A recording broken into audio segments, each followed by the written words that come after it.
problem solving, the art of not making it worse. There is a moment in life when a problem appears, a real problem, not the kind where the Wi-Fi is slow and civilization collapses for 7 minutes. I mean the kind where something goes wrong at work, in a relationship, with money, with family, or inside your own head, and suddenly you have to think clearly. Which is, of course, exactly the moment when thinking clearly becomes unavailable. In Stein's EQ world, problem solving is part of emotional intelligence. That may sound strange, because we usually think problem solving belongs to intelligence, logic, analysis, perhaps someone with a whiteboard and a disturbing love of flowcharts. But Stein points to something more subtle. Problem solving is not just the ability to find an answer, it is the ability to face a problem realistically, stay emotionally steady enough to understand it, and then move toward a workable solution. That little word emotionally is doing a lot of work.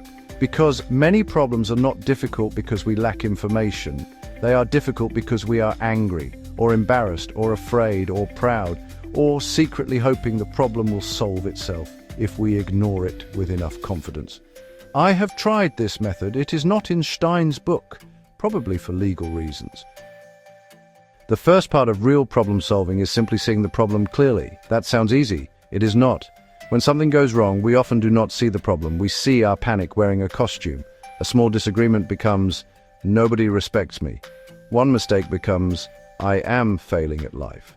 A delayed email becomes, clearly this entire organization is collapsing.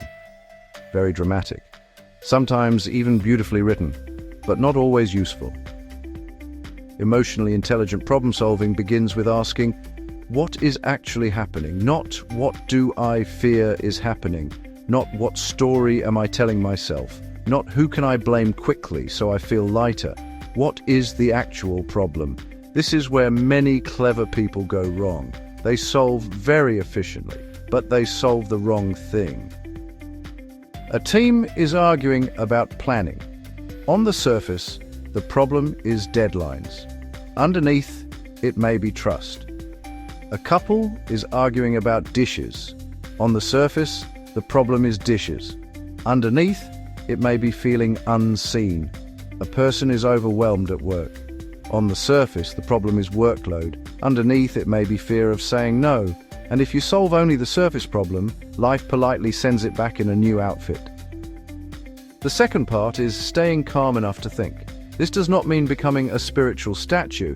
It means not letting the emotion drive the car while logic sits in the back, quietly checking LinkedIn. When we are flooded by stress, we want speed, we want relief, we want a decision now, a message now, a clever sentence now.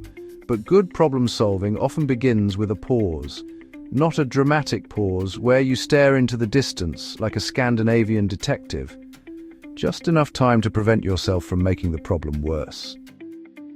Because that is a hidden EQ skill. Sometimes the first solution is not to solve the problem. Sometimes the first solution is to stop adding new problems. Do not send the angry email. Do not hold the emergency speech. Do not redesign your entire life at 1:25 a.m. Tuesday felt disappointing. The third part is choosing a workable solution, not the perfect solution. Perfect solutions are very attractive because they usually do not exist, which means we never have to start. A workable solution is smaller, humbler, and far more dangerous because it asks us to act, make the call, clarify the expectation, apologize where needed, ask for help, reduce the problem to the next honest step. But there is also a trap. You can overuse problem solving. Some people treat every feeling as a broken machine. Someone says, I am sad, and they answer, have you considered 3 strategic options? Wonderful. The spreadsheet is complete. The human being has left. Not every emotion needs a solution immediately. Sometimes people need to be heard before they can think. Sometimes you need to feel the problem before you fix it. That is why Stein's idea is so useful. Problem solving is not cold logic. It is logic with emotional discipline.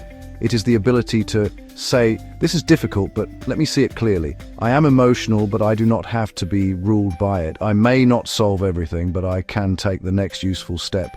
And perhaps that is the real art. Not making life problem-free, that would be ambitious and frankly suspicious.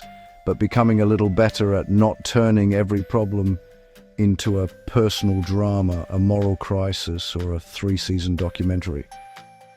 Because sometimes emotional intelligence is not about having the perfect answer. Sometimes it is simply the ability to stop arguing with reality long enough to do something useful.